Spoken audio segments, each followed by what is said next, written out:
it's been 14 years since Illumination started taking over the world with Minions. As of writing this script, the fourth Despicable Me movie is hitting theaters, and while the quality of the films might be getting worse, I still think the first one was pretty decent. That's why I recently decided to watch it in many different languages: Spanish, French, Turkish, Chinese, Russian, Polish, Ukrainian, German, and even Armenian. Believe me, these versions were packed with unexpected changes compared to the original. So without further ado, let's dive in.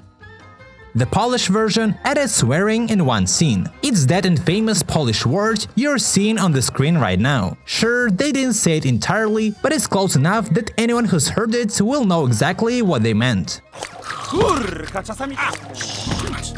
In the American version, Gru has a pretty specific accent. It mixes German, Spanish, and Russian. I mostly hear the Russian influence. Your dog has been leaving little bombs all over my yard and I don't appreciate it. And that's where the things get interesting. See, the name GRU is basically an abbreviation of the Russian Federal Agency, GRU or GRU. So it seems like the original GRU is meant to evoke this image of a Russian spy or mobster. Interestingly, in the Russian version of the movie, GRU doesn't have any accent at all, but other versions get creative here. In the Ukrainian dub, they turned GRU into a Frenchman for some reason. He constantly uses French words and speaks with a heavy accent. Bonjour, посіпаки!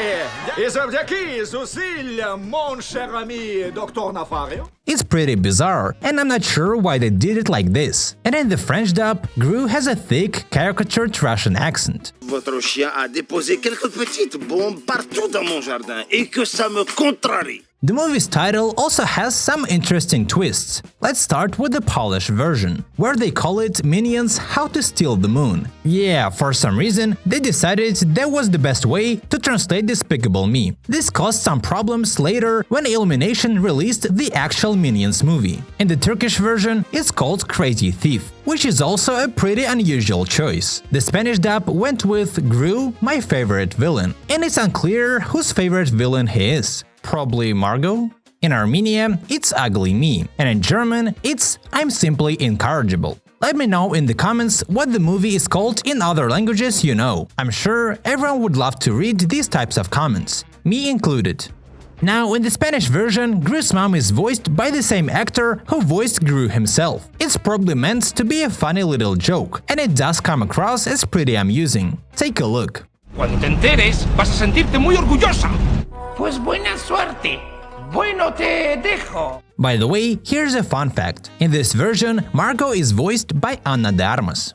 Hemos vendido 43 minimentas, 30 chocoespirales y 18 coconueces. Here's another thing about the Spanish version. The Minions don't speak their made-up language in this one. They speak Spanish just like all the other characters.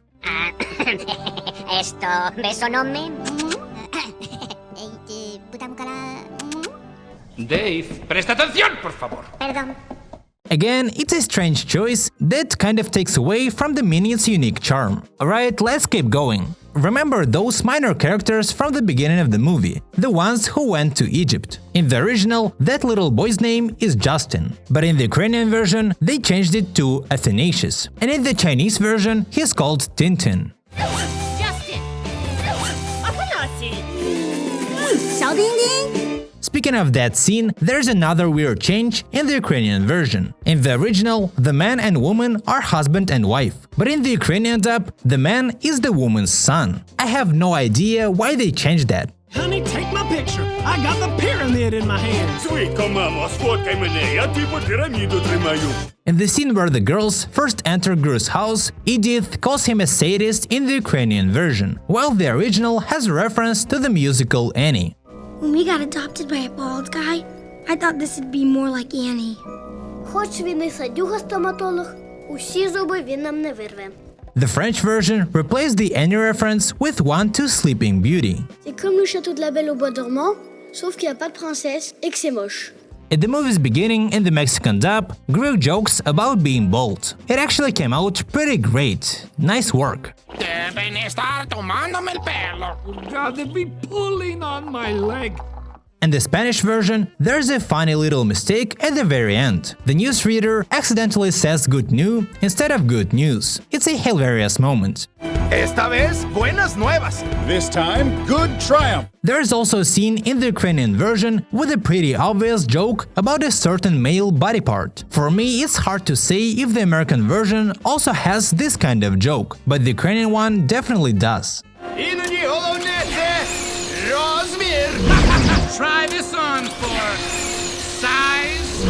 Now let's talk about some interesting and adult-oriented moments with Miss Hattie. First, in the Chinese version, her name is Katya. Hi, Miss Hattie. We're back. Hi, Second, in the scene where Gru adopts the girls, there's a joke about a donkey face in the original. You have a face como un burro. Well, the Mexican dub changed that, so Gru talks about Miss Hattie's body. He says it looks like a tololoche, a musical instrument. Tiene un cuerpo como de tololoche. At the beginning of the movie, the American version has a song with the lyrics Despicable Me. Watch, this is so fun to see. Oh, Despicable Me. In the Russian version, they completely removed the lyrics and left only the melody.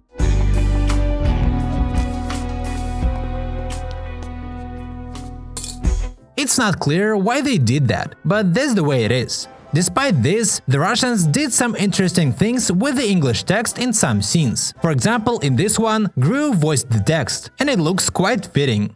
Место для пипи и кака, еда, вода. Child might need. Also, in another scene, the bank's name is voiced as if it were coming from a loudspeaker. Nicely done. Добро пожаловать в банк зла. В прошлом Lehman Brothers.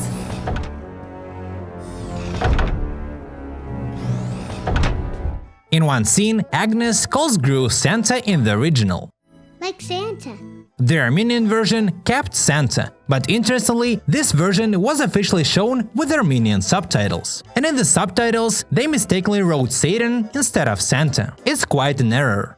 Santa naman. The Polish version replaced Santa with Saint Nicholas. He's basically the equivalent of Santa, but there are still some differences. Tak jak Mikołaj. The German version did something really cool. Throughout the movie, Margot uses formal versions of words when talking to Gru in the German dub. This creates the impression that she doesn't see Gru as a close figure, which is understandable, but she starts using informal words when Gru redeems himself and truly becomes close to Margot. This shift shows that she's finally accepting him. All these versions of the movie were pretty interesting. I especially enjoyed the Mexican, Spanish and Ukrainian dubs. By the way guys, as you probably noticed, I sometimes make mistakes in my videos when translating certain scenes. Thanks for pointing them out to me in the comments. To create today's video, I hired 6 people who know languages that I don't. This is my way of trying to improve the quality of my videos. If you like what you see and want to support my efforts to make better videos, you can send me donations directly through YouTube or the link in the description. In the future, I want to cover as many dubs as possible, even languages spoken by fewer people. With your help, I'm sure I can make it happen. In any case, thanks so much for watching this video. See ya!